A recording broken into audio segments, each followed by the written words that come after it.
Sorry, the Pain Boy can't detect. I might have misled you guys in saying the Pain Boy is able to detect. It's the Big Mac and the War Boss that have the mobile detection for the Orc race. And I guess the Orcs will be waiting for one of those units to be able to actually prevent the Eldar from just building webway gates right in the middle of the Orcs' own base. See how this goes.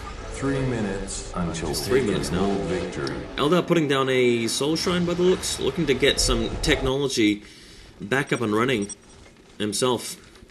That webway gate is looking really ominous. The Orcs really need to polish that off. Because if they don't, as soon as they move out, the Eldar would just be able to pour out of that webway and kill all the Orc buildings in a flash. Even if the Eldar managed to get some fire dragons or something, that'd be a useful way of doing it. And here we go. What are we doing here? The Eldar trying a move there, trying to leave the webway gate as I was talking about, but just getting thrashed because the Orcs are still there. They know they can't hit out the webway gate while the Orc army is still there. They just can't deal with an Orc army of this magnitude without decent support. On the other hand, though, the tank busters, the roaming tank busters heading around the map, have spotted the Eldar relocation effort, but they've been killed for it. So we've got no marauding Orc units around the map, so the entire remainder of the map is under Eldar control. Eldar can build wherever they want. And we're down to 2 minutes for take and hold, so things looking really good for the Eldar at this point. And the Orcs are faced with a very tough decision. Either, on the one hand, move out and recapture the criticals, or hang back and prevent the Eldar from killing their base. So they're pretty damned if they do, damned if they don't, because they don't want to lose to take and hold after getting a military advantage. But on the other hand, they don't really want to get the Eldar harassing their base. But I think the choice is a bit of a no-brainer when it comes down to it, because you've got a better chance of winning if you sacrifice a couple of buildings, or at least make them vulnerable, than if you just lose to an all-out take and hold. If you guys know what I'm saying. So Liam is making the smarter choice here by heading to the middle of the map, decapturing this point. But I think this time Alt has actually gone ahead and secured all 3 criticals. So after he secured this, he's actually going to have to capture one of the other points, either at the 3 o'clock or the 9 o'clock, and he's running out of time. I'm not sure if he's actually going to be able to capture this critical in time. And this is exactly what we expected here.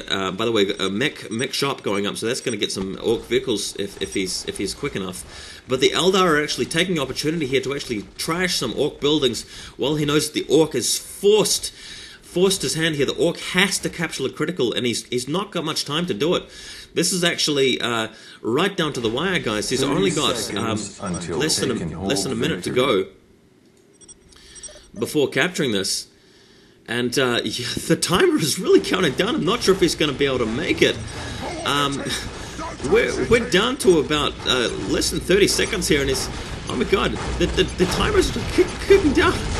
This is going to be a take and hold victory, guys. He's probably not going to be able to make it. He's desperately look at the grey bar in the center of the screen. We're only there a few seconds left. We're coming right down to it. Is he going to capture time? Ooh, yes, he did. 1 second left. That was close, but the Orcs are actually have totally prevented a complete immediate sudden death loss there, and in the meantime are actually have got themselves into a really strong position, totally thrashing the Eldar base. Time for some payback in the forms of the Greenskin Fury, totally demolishing the Eldar buildings in a second, and they've even got a mech shop upgraded, so they're actually going to build some Orc buildings and totally get into this game. This is a total turnaround, guys. Really amazing stuff. I cannot believe what I'm seeing. That was such a close taking hold prevention. Probably the closest that I've ever seen in Dawn of War so far. And this Orc army is looking really impressive. We've got tons of Stormboys, we've got tons of Flash Kits, and the Eldar, they've rebuilt a lot of Warp Spiders, but at this point the Orcs have got vehicles, they've got tech heading up. All they've got to do is defend their base and head around just mopping up the Eldar. And after that, that is going to be it. We've got another webway gate going down right sneakily at the top left corner. We've finally got an Orc building here. We've got a war truck. But 3 squads of Warp Spiders are there to contend with it. If the Warp Spiders eventually get Haywire upgrades, they'll be able to deal with stuff like war trucks in a second, but I don't think the Eldar has tacked up quite that far. Bear in mind too that the Eldar lost their Soul Shrine over at the 3 o'clock once the Orcs demolished it. Orcs heading around the map destroying webway gates at this point. Eldar are going to head back through this one at the top left here. Hopefully the Orks don't spot it, but wouldn't be surprised if the Orks to have a good look in the area, because that's where they're most suspicious of web gates going up. Ish, this is turning into be an epic game. I say this quite a lot, but this time, you know, I genuinely mean it. This game has had it all. It's had close calls, it's had brutal violence, and it's got high tech, and it's gone right into the late game. It's been very strategic. So yeah, kudos to these players, and I'm sure you guys will agree that this has been a really exciting watch. We've got some Seer Council showing up outside of the webway gate to prevent the Orks from capturing this point down at the 6 o'clock position, but the Orks are going to overrun them pretty quickly here. Or are they? The Eldar are actually doing a pretty good job fending this off. But yeah, there's some teleportation around. The Orks have actually retreated here. They didn't really like their chances. They really wanted to wait for some backup, I guess. Taking an opportunity to kill the Rangers while they recapture the critical objective in the middle. They only 2 Rangers in that squad. The Rangers are going to have to run for their lives if they know what's good for them. Man, what is this Orc player going to do next? Now that he's got that mech shot up, maybe we can see some heavy stuff, maybe some Orc killer cans, the Orc equivalent of the Dreadnought. So far we've just seen the cheap Orc vehicles, which is not a bad idea because you can use them to transport your flash kits and stuff around the map. That could be handy. But to really secure the battles, because the Eldar are starting to look a bit more dangerous in terms of actually committing to a large conflict, a large engagement. Orks really want to secure things with some heavier firepower, I think. Once the Eldar get too many squads of Warp Spiders and Seer Council and tier 3 upgrades, that's when they can really contend with an Orc army like this. And despite the flash kits being so lethal, it's going to be tough. And finally the Orks have actually spotted this webway gate up the top left, so they're going to remove that gate, and that's going to slow the Eldar down in terms of harassing the Orc buildings. And now it's just a matter of finding the remaining Eldar base. If the Orks can actually polish off that base over at the 9 o'clock, that could actually seal them the victory, and I'm really keen to see whether this happens or not. Man, I can't find out who wins this too. This is going to be insane. We've got another support portal being built there. I'm not sure what tier the Eldar player is in, but we're pretty high up. The Eldar player's been sitting around for a while. He's had a lot of time to actually secure some higher tech.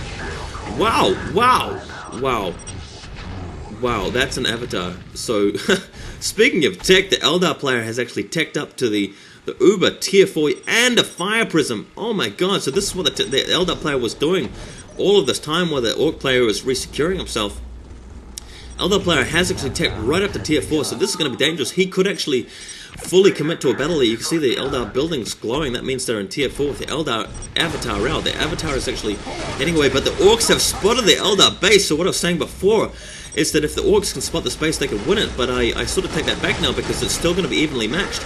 Even if the Eldar lose the space completely, they're still going to have the Eldar and a Fire Prism out to actually fight, so it's going to come down to one final epic conflict.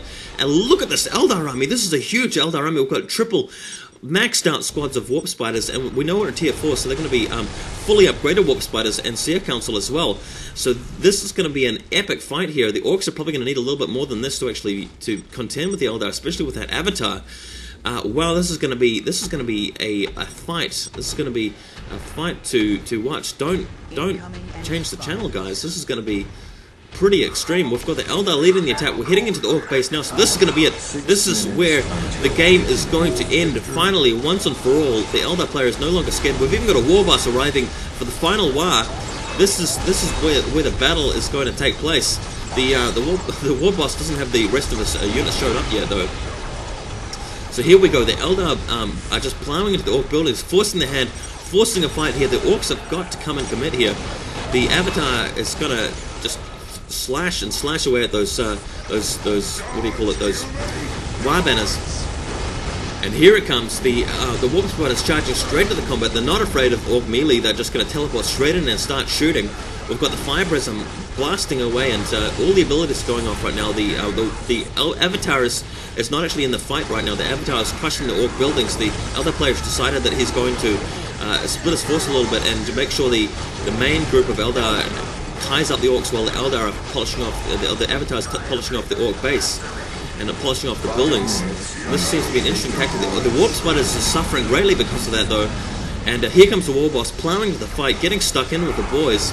We've got two platforms of shuriken catapults, shuriken cannons coming in here. These actually have a property of slowing down the Orc units when they target them. And this is really going to hurt.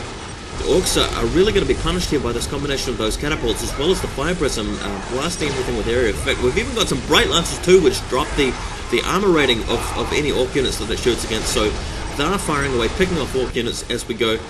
I'm surprised the Avatar hasn't shown up in this fight, but the Avatar is actually crushing Orc buildings left and right.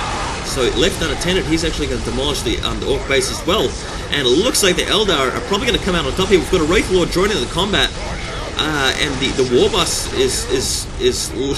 he's looking pretty pretty low in terms of backup. The Orcs are actually getting demolished, and that is it. The Eldar have won. Epic game, but the Eldar have taken this out. Thanks, guys, for watching. This is full commentary.